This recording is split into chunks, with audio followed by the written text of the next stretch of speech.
Assalamualaikum warahmatullahi wabarakatuh. Sahabat dan saudara-saudara, berjumpa kembali. Mudah-mudahan tentunya sehat walafiat dan selalu dalam lindungan Allah Subhanahu wa taala. Amin ya rabbal alamin. Saudara-saudaraku, jadi saya akan menyampaikan satu berita, sebuah berita yang sangat menarik sekali dan penting untuk sahabat dan saudara-saudaraku ketahui. Untuk itu simak video ini dan ikuti sampai selesai. Sebab di sini ada seorang mayor jenderal, yaitu Mayor Jenderal Juju Widodo, ya. Ini dari Terah Wali Songo, ya.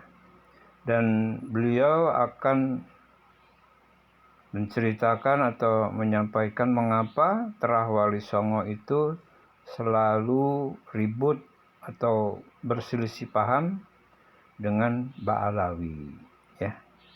Jadi dengan Ba'alawi lagi nih ya ributnya. Nah, kenapa? Nah, untuk itu, untuk lebih jelasnya, yuk kita simak aja ya video berikut ini. Semoga bermanfaat, dan jangan lupa di like dan di subscribe. Bagi yang sudah subscribe, saya ucapkan banyak terima kasih. Mudah-mudahan Allah bukakan pintu rezeki yang seluas-luasnya, Allah beri kemudahan dalam setiap urusan, dan Allah beri umur panjang serta bermanfaat. Amin ya rabbal alamin. Baik, yuk kita simak video berikut. Kalijaga itu punya anak namanya Ratu Mandoko, dan punya anak juga Sunan Muria, itu anaknya Ratu Mandoko, anaknya Sunan Kalijogo. Ratu Mandoko itu dikawini oleh Kebo Kenongo menghasilkan Joko Tingkir. Nah, Joko Tingkir nanti menikah dengan namanya Mas Cempoko, anaknya Trenggono. Nanti melahirkan Pangeran Benowo, melahirkan lagi Diah Banowati.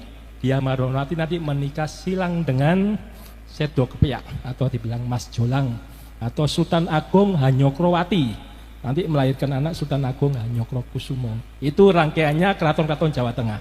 Berarti saudara juga. Kita ini blasteran kerajaan sama Wali Songo. Nah, itu istilahnya. Ya, tepuk tangan. Kemudian yang ketiga yang saya hormati Bapak Hendy Lesmana selaku staf khusus Kementerian Pertahanan. Ini sangat dekat dengan saya. Terima kasih Gus Hendy. Kemudian saya hormati pula sini Irjen Polisi Rahmat Nur Wahid. Ada di sini? Oh, tadi hadir ya, kemudian sudah pulang. Termasuk Brigjen TNI Purnawirawan Wijang Pramoyoto. Ini senior saya dari Madiun. Nah, orangnya belum datang. Kemudian yang saya hormati pula Bapak Kang Mas Dr. Andes Haji Raden Murjoko, ya, selaku Ketua Umum PSHT. Dan keponakan saya ini menikah sama sebelum Pak Murjoko, yaitu Pak Tarmaji, itu PSHT ketuanya. Keponakan saya menikah dengan keponakannya Pak Tarmaji. Nanti masih saudara juga beliau dengan saya. Kemudian saya hormati pula Bapak Romo Marsilius Salem Damani, Ketua Gereja Santo Lukas. Ya, Bapak Romo, saya bangga sekali ada toleransi beragama. Orang Katolik hadir di sini. Ya. Saya mengetahui ilmu Kristen sama Katolik sedikit Pak ya. Nabi Muhammad itu diketahui nabinya oleh Buhairo sama Warokah. Itu agamanya Nasrani Pak. Beliau itu ternyata ilmu saya pelajari banyak. Orang Nasrani, orang Katolik yang berserah diri kepada Allah itu dinamakan Islam. Jadi artinya Islam itu orang berserah diri. Orang Hindu, orang Buddha, orang animisme yang lain bentuknya, pokoknya dia berserah diri pada Tuhannya. Ketemu itu sinar putih, tengahnya lubang hitam, itu namanya nur ilahi. Ya, itulah yang disebut Islam. Makanya Indonesia itu Pancasila, itu ketuhanan yang maha. Dulu ditambahi yang berdasarkan syariat Islam, Piagam Jakarta oleh Pak Karno, oleh Panding Bater dicoret. Kita nggak boleh terjerumus negara Islam. Nanti kalau negara Islam yang terjadi apa? Indonesia Timur minta merdeka. Situ Kristen Katolik paling banyak di Papua. Kemudian Bali Hindu. Itu yang terjadi. Makanya kesepakatan adalah Pancasila. Ketuhanan Itu bukan berarti Tuhannya banyak. Kean itu bukan banyak, bukan Tuhan yang esa. Nama Tuhan yang banyak. Asmaul Husna menurut Islam adalah 99 nama Tuhan. Menurut Katolik, Trinity. Betul ya? Allah Bapa surga, Allah Anak, Rohul Kudus. Sama dengan Islam, Nur Ilahi, Nur Muhammad, Nur Insani. 3. Kemudian Hindu apa dikatakan? Brahmana, Wisnu, Siwa. Bercampur namanya Atma, ketemu dalam dirinya yang disebut dengan Krishna. Itu 3. Orang Buddha menaikkan 104 nama Tuhan. Boleh-boleh aja nama Tuhan banyak. Yang penting Tuhanmu dan Tuhanku adalah sama. Itu. Perkara prakteknya orang Katolik di gereja menyanyi, silakan saja. Kita juga gitu membaca Al-Quran dengan merdu, ya gak apa-apa dinikmati. Itu namanya Pancasila, toleransi beragama. Saya akan cerita sedikit. Kenapa sih dulu Indonesia itu belum ada kok perang terus? Ini perangnya kita mulai dari Jawa Barat karena kita tinggal di Jakarta. Jakarta itu sebelum Jakarta namanya Batavia, dikuasai Belanda. Sebelum Batavia dikuasai Portugis, namanya Jayakarta. Nah, sebelum Jakarta nama-nama lain. Nah, itu dulu namanya eranya Prabu Siliwangi. Ya, kita lihat sekarang eranya Prabu Siliwangi 1350-an.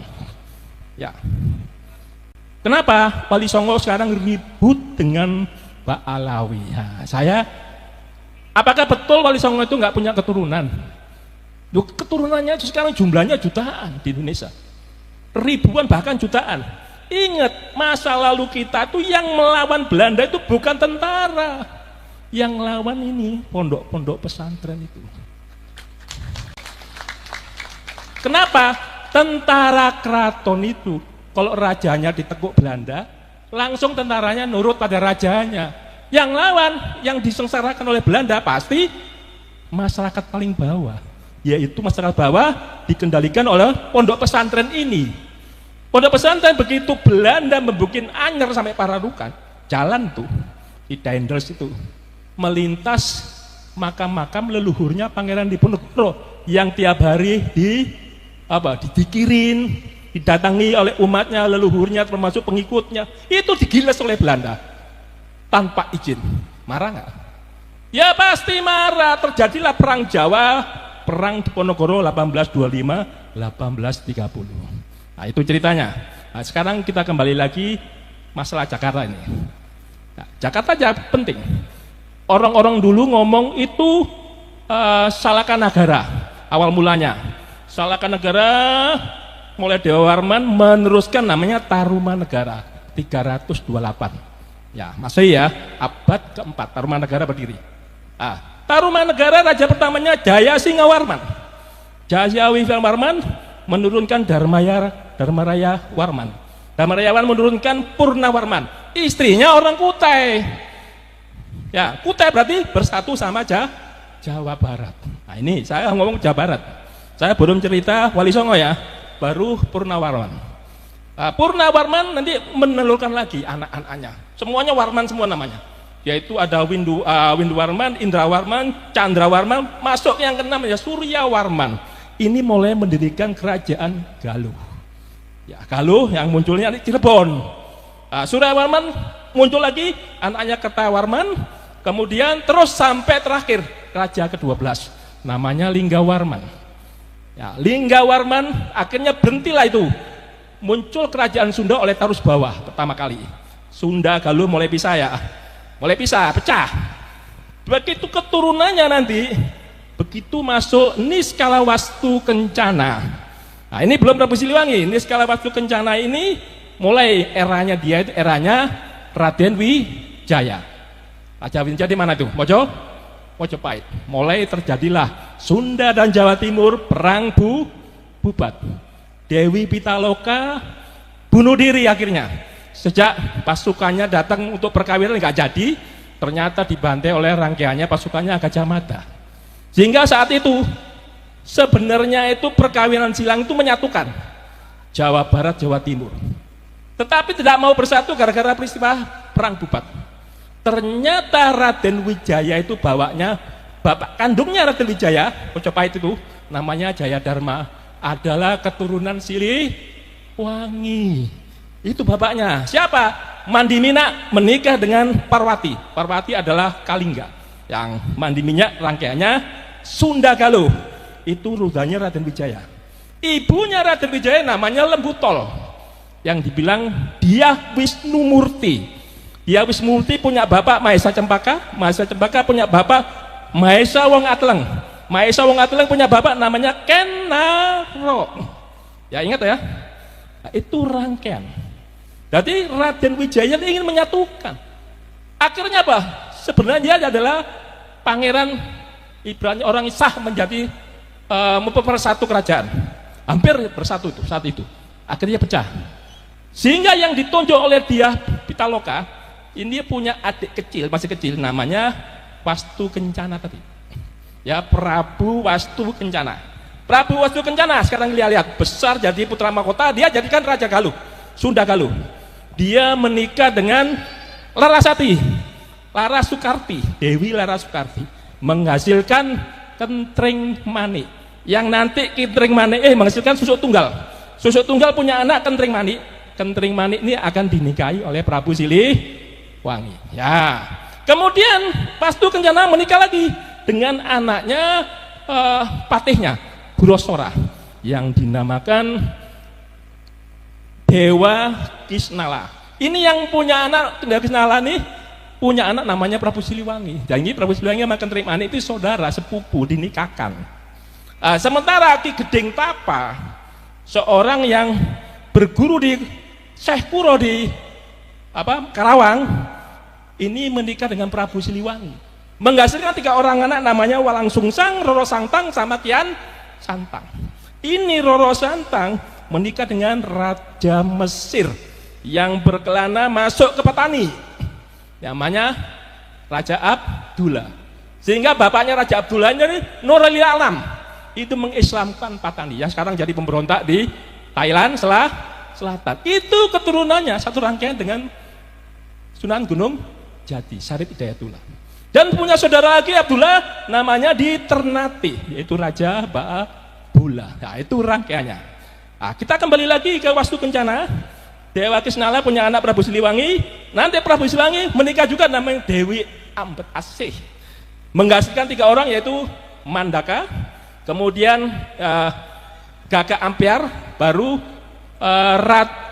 Dewi Ratu Merana. Nah, 3 ini yang kelompok Prabu Siliwangi terkenal. Nah, sekarang kita lihat yang Sunan Gunung Jati. Sunan Gunung Jati begitu masuk Islam, menyebarkan Islam, yang marah bapak kandungnya sendiri, kakeknya sendiri, yaitu Prabu Siliwangi. Karena Prabu Siliwangi mempertahankan Hindu. Kenapa kok cucu saya itu menyebarkan Islam? Marahlah Prabu Siliwangi, nggak mau tunduk, mau diserang. So cucunya sendiri diserang. Disuruhlah Pangeran Purboyo dari Garut untuk menyerang si Sunan Gunung Jati. Di tengah perjalanan, bukannya menyerang, Pangeran Purboyo dan pengikutnya malah masuk Islam. Sehingga semua Garut itu menjadi Islam, lebarlah wilayah Islam Indonesia gara-gara Sunan Gunung Jati. Jawa Barat separuh masih wilayahnya Sunda, miliknya Prabu Siliwangi. Kemudian Prabu Siliwangi yang dari Kentreng Manik tadi punya anak namanya Surawisesa. Anaknya 3, Surawisesa, Surosowan, sama Surawati. Nah, ada anak kedua Surosowan, namanya Kawunganten. Kawunganten ini dikawinkan dengan anaknya Roro Santang yang dibilang Syarif Hidayatullah, dikawinkan sepupu nih sama, menjadi adipati Banten pertama. Setelah jadi adipati masuk Islam, sehingga agama Hindu semakin sempit. Bingung mau kalah, apa yang dilakukan Prabu Siliwangi? Bersekongkol dengan Portugis. Portugis menguasai Malaka saat itu. Diserang sama Aceh terus. Aceh lagi, Aceh. Tapi Aceh kalah terus. Ditulis di Kapten Tak Belanda itu mengkritik. Pertahanan Aceh seperti kandang kuda, dibilang gitu. Orang Jawa juga gitu, seperti pertahanannya kandang kuda, terbuat dari batu mata merah. Berarti kalau sekali dibom pakai kanon, langsung jebol. Mereka rampas senapan saya, Canon saya, sampai saya pergi. Begitu saya datang lagi, masih saja menggunakan perang gajah. Itu dikritik oleh Kadentak. Karena Aceh kalah terus di Malaka, apa yang terjadi dilakukan Sunan Gunung Jati? Setelah menyatukan Banten jadi Islam, Sunan Gunung Jati menikahi Putri Lampung. Akhirnya Lampung bersekongkol dengan Banten untuk mengusir Portugis. Portugis kedatangan Belanda, Portugis nyingkir ke Timor Leste. Sehingga Portugis tadi dikasih pelabuhan oleh Prabu Siliwangi namanya Jayakarta, itu Portugis. Begitu Belanda masuk, Cornelis de Houtman 1596, sehingga Jakarta saat itu menjadi Batavia. Nah, saat itulah membuat jalan itu. Sehingga semua di mana-mana Belanda adalah merusak kehidupan kerajaan kita, termasuk Wali Songo.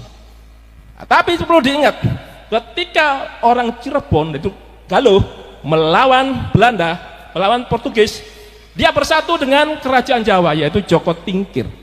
Sehingga Jawa Cirebon bersatu, takutlah Prabu Siliwangi. Kerajaannya diserahkan pada Suraweseso, dia kabur, yang orang-orang dibilang mukso, sebenarnya tidak mukso. Makamnya Prabu Siliwangi itu ada di mana? Di Boto Putih, Surabaya. Cek di sana, namanya Pamanarasa, ada di Surabaya. Cuma berbeda dengan Islam, ada tembok yang menyekat situ, ada bahasa Kawi tulisannya Pamanarasa. Ya silakan aja kalau mau mencari makamnya Prabu Siliwangi. Ya itu Prabu Siliwangi sudah berusaha menyatukan Hindu.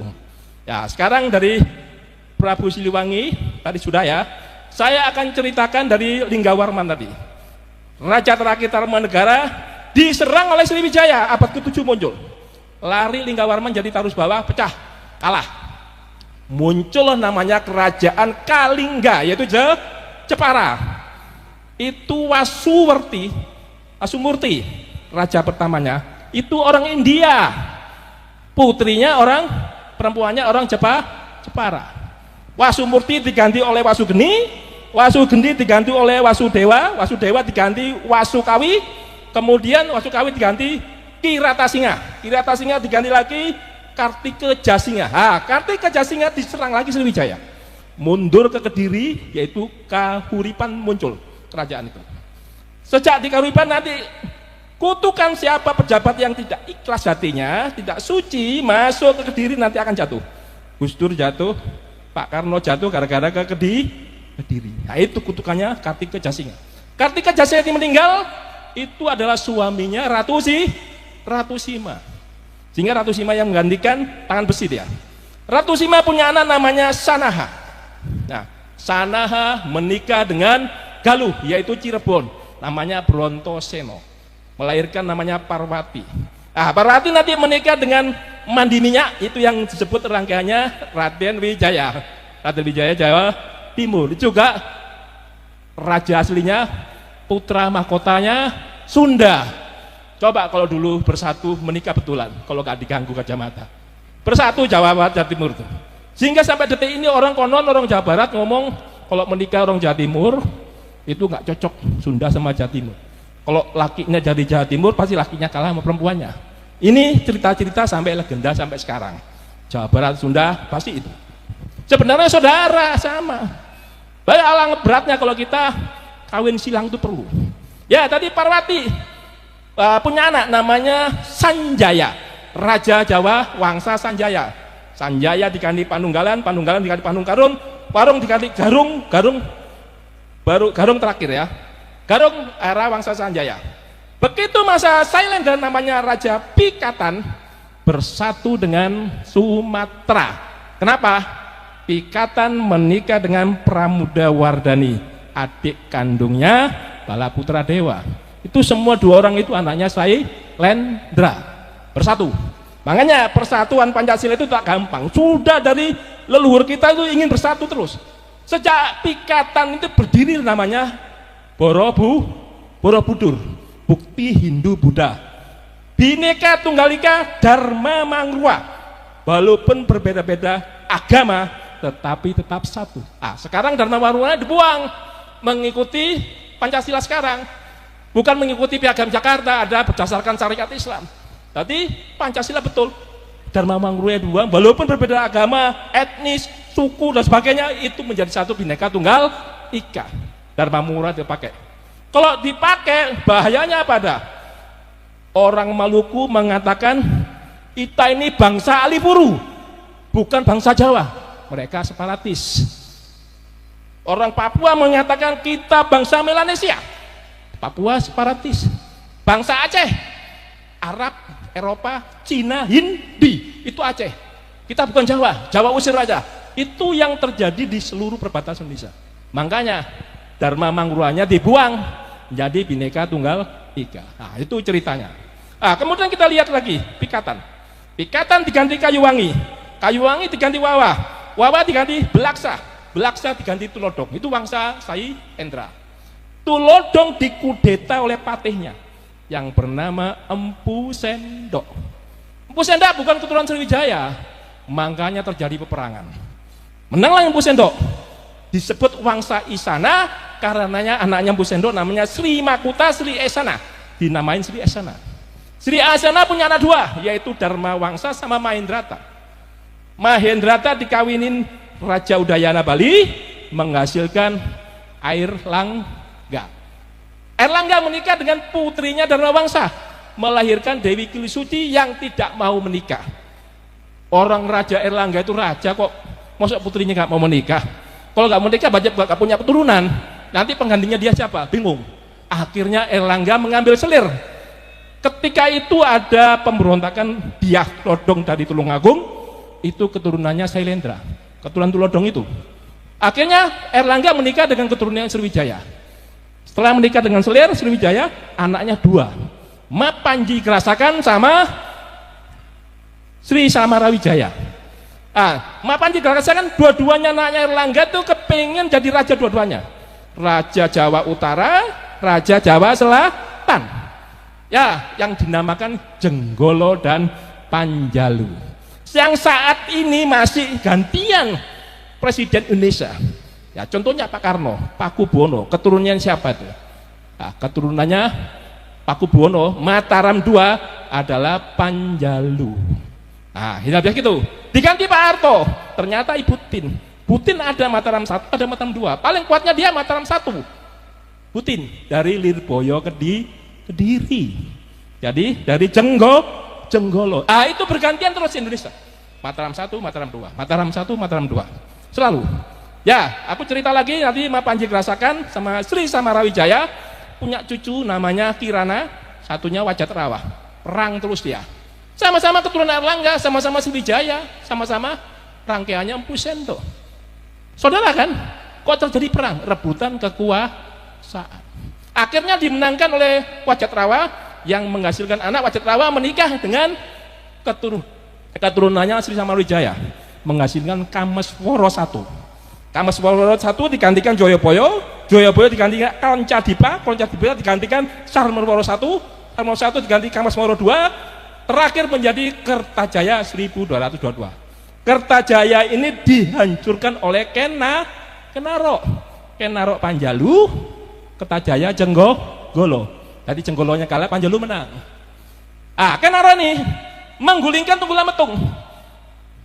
Setelah kekuasaan ditusuk oleh Anusapati. Anusapati dibunuh Tojoyo, anaknya Kenarok. Tojoyo dibunuh Ronggowuni yang dibilang Wisnuwardana.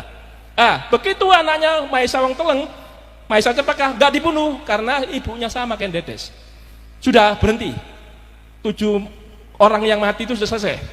Sehingga yang perlu kita ketahui, Aryo Wirorojo Madura, ahli strateginya Raden Wijaya itu ternyata saudaranya Ronggowuni. Apa yang terjadi? Maesa Cempaka punya anak dia Wisnumerti yang dibilang orang lembut tol. Itu ibunya Raden Wijaya, bapaknya Raden Wijaya Jayadharma dari Sunda. Berarti 2 raja nih. Raden Wijaya mendirikan kerajaan Majapahit setelah menikahi anaknya Kertanegara, yaitu Gayatri. Aku cerita banyak ya, gak apa-apa ya. Dari situ kita tahu Raden Wijaya itu Panjalu. Setelah menggulingkan Jayakatwang, Jayakatwang adalah Kediri. Jayakatwang dendam sama Kertanegara. Dia dari Kediri memaunya jadi raja lagi.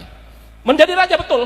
Keturunannya Kertajaya tadi 1222. Jayakatwang punya anak, Jayasabha, Sastra Jaya, namanya ada raja yang terakhir. Ada raja menikah dengan anaknya Kertanegara. Kenapa dinikahkan? Supaya bersatu. Ternyata tidak bersatu. Jayakatwang masih membantai Kertanegara.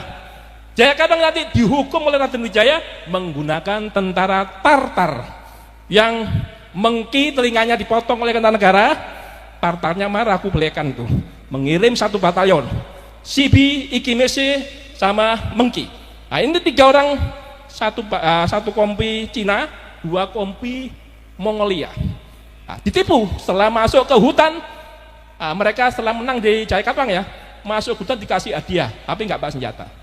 Di daerah Mojo dibantai oleh pasukannya Raden Wijaya, mati habis, mereka lari, sehingga berdirilah Mojopahit pertama namanya Raden Wijaya. Raden Wijaya diganti oleh Jayanegara dari Selir. Jayanegara diganti Tribhuwana Tunggadiri Pepegi. Tribhuwana Pepegi diganti lagi sama namanya Hayam Wuruk. Nah, eranya Hayam Wuruk, Kecamatan Tinggi bersatu, seluruh kerajaan disatukan sama si Hayam Wuruk. Sayangnya tadi Prinsipal Diriah Pitaloka itu kejadian sama Sunda. Nah, kemudian dia punya anak namanya Suhita. Suhita, nanti anaknya Suhita ini perang lagi, yaitu Kusumawardhani rebutan tata sama Brewirabhumi. Brewirabhumi keturunannya Hayam Wuruk, Kusumawardhani keturunannya Suhita, sama. Tapi perang Parekrek itu dimenangkan Kusumawardhani. Kusumawardhani menikah dengan Wikramawardhana. Nah, nanti diganti oleh Kertawijaya. Nah, Kertawijaya diingat, itu kakak kandungnya Suhita, kakak kandungnya Kusumawardhani. Kertawijaya itu membagi kekuasaan 3 orang, anaknya 3 kepingin jadi raja semua gantian, 2 tahun. Berarti mulai Gerindra-Warasa sampai ke Supraprabawa itu 2 tahun apa dibilang orang Pandan Alas terakhir. Baru Pandan Alas itu nomor Brawijaya 4 disebut ya, baru masuk Brawijaya 5 yang dibilang Kertabumi. Brawijaya 5 itu punya anak namanya Andayayiningrat. Andayayiningrat ini punya anak Kebo Kenongo yang menghasilkan Joko Tingkir. Nanti menikah dengan Ratu Mandoko, anaknya Sunan Kalijaga. Beliau ini Padepokan Kalijaga. Sehingga Wali Songo itu semua kerajaan dinikahi oleh para wali kita. Para wali kita itu berasal dari Aceh awal mulanya. Jalaluddin Akbar, anak Jalaluddin ini menikahi orang Aceh, saya tidak tahu namanya. Yang tahu yang jelas Samudra Pasai itu raja pertamanya Malikul Saleh dari Kayu, menikahi putri Perlak, mendirikan kerajaan Samudra Pasai. Kemudian anaknya dinikahi Jalaluddin Akbar, menghasilkan Maulana Malik Ibrahim Asmorokondi sama Maulana Isa. Gak orang. Ya, Maulana Isa nanti menikahi dengan Dewi Sekardadu yang ada di Banyuwangi. Dewi Sekardadu itu siapa? Bapaknya Pangeran Sembuyu, bapaknya lagi Brewirabhumi keturunan Hayam Wuruk. Berarti kalau siapa yang keturunan Sunan Giri, pasti keturunan Hayam Wuruk. Nah, sehingga di Sunan Giri itu kan bapaknya Maulana Isa. Sunan Giri menikahi Dewi Purtosima, anaknya Sunan Nyampel. Nah, itu ceritanya Mas. Jadi nanti dari Sunan Giri itu punya anak 2, Sunan Kulon, Sunan Wetan. Sunan Kulon itu punya anak lagi namanya Pangeran Sobo Inggiri, punya anak lagi Siti Sabinah. Siti Sabinah itu siapa? Yang menikah dengan Ki Ageng Pamanahan, menghasilkan Sutowijoyo. Berarti keturunan Jawa Tengah itu Mangkunegaran, Pakubuwono, Solotigo, Jogja, semuanya adalah keturunan Wali Songo. Yang ada RR itu semua ke sana. Nah, ini saya jelasin aja. Ingat, Cirebon ketika bersatu dengan Jawa, Cirebon Sunan Gunung Jati punya anak namanya Panembahan Ratu Pertama, itu menikah dengan anaknya Joko Tingkir. Jadi kali Jogo ada, Sunan Gunung Jati ada. Bersatu nggak? Satu, kata siapa? Wali Songo nggak ada punya keturunan. Keturunannya banyak sekali, bahkan jutaan. Nah, saya kira itu aja yang perlu saya sampaikan sedikit, tapi mengena perkawinan silang itu untuk persatuan. Jadi cita-cita founding father kita itu merdeka. Habis merdeka berdaulat. Habis berdaulat bersatu. Habis bersatu adil, terakhir makmur. Nah, ini cita-citanya kita pegang aja 5 ini. Itu terdapat di Pancasila. Dulu Pak Harto kesalahannya apa? Trilogi pembangunan. Kebalik. Berarti bukan pemerataan dulu, pertumbuhan ekonomi, baru stabilitas, keliru. Harusnya stabilitas dulu, pertumbuhan, pemerataan bangunan, baru pertumbuhan ekonomi. Itu kebalik, akhirnya jadi rusak, hingga terjadilah banyak ribut-ribut dijatuhkan. Nah, saya kira itu aja yang perlu sampaikan, nanti kita bisa ngomong selanjutnya. Assalamualaikum warahmatullahi wabarakatuh.